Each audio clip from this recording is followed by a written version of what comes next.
But let's talk about elections and the future of the Liberal Party in Australia. I probably should have been talking more about the New South Wales state election, but there are two reasons I haven't. Because, well, firstly, it's a national show and I don't want to bore people living in other states. But the other reason is that there aren't too many differences between the parties. It's like so many elections these days, it's a contest about not very much at all. And that's why I want to raise it tonight. Because this should be a really important election for the whole country. If Dominic Perrottet's coalition government loses, there will be Labor governments, state and federal, right across mainland Australia. A clean sweep of Labor governments, only Tasmania holding out with a Liberal government. But the thing is, it's even worse than that.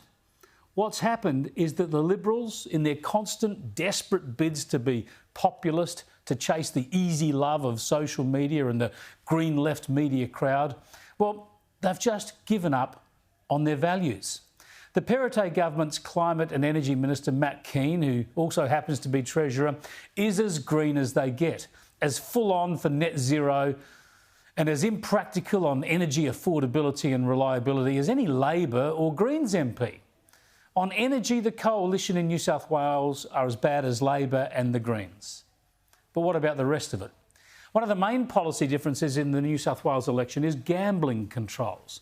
The coalition is going with a big government intervention to make it impossible to use cash when you're playing poker machines. The Labor Party is going for a gentler, less intrusive trial. But the Liberals' big government interventions don't end there. Yesterday, the Premier announced a policy to set up a publicly funded savings account for every kid under 10 years of age. 400 taxpayers' dollars into an account with parents' contributions matched with up to $400 more from taxpayers every year until they're 18.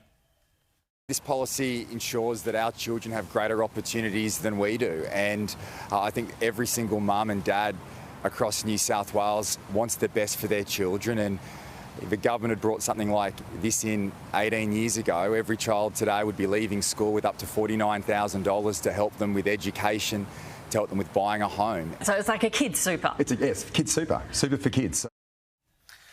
This is just extraordinary.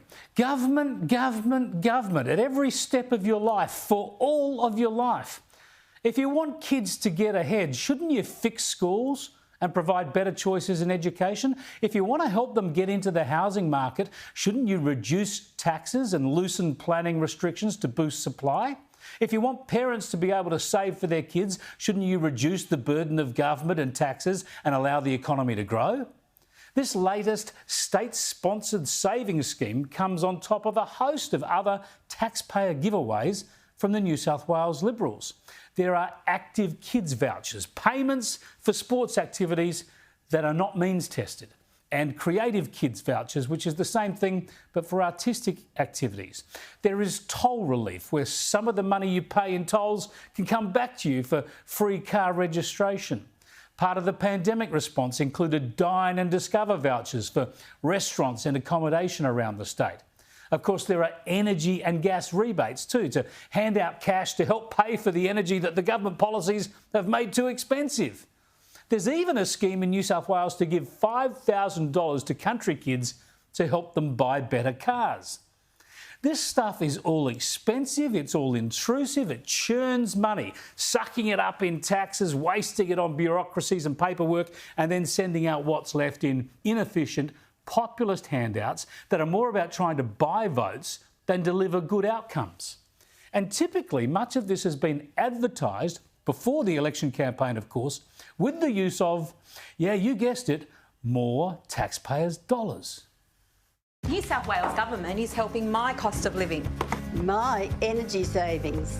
My on-road costs. More than 40 rebates and savings available. To save, visit Service New South Wales. Authorised by New South Wales Government, Sydney. Just terrible. Government, government, government. And tragically, the Premier, who claims to be a Liberal Conservative, still boasts about all this stuff.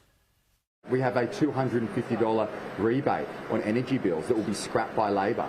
We have our back-to-school vouchers, our active kids vouchers, are giving people the chance to play sport for the very first time.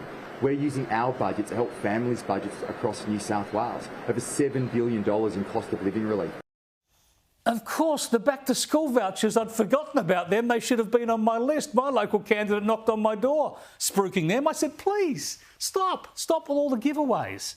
You see, the thing here is that the Liberal Party values don't really exist anymore on mainland Australia, no matter what happens at the New South Wales election. I mean, how can you argue the coalition government in New South Wales is a Liberal government when its policies are replete with unnecessary government interventions, big government approaches that crush personal choice and personal responsibility, interfere in markets, prevent the provision of cheap, reliable energy, and now they're even getting taxpayers to fund piggy banks for other people's kids? Just look at the Liberal Party's seminal We Believe statement, its official philosophy.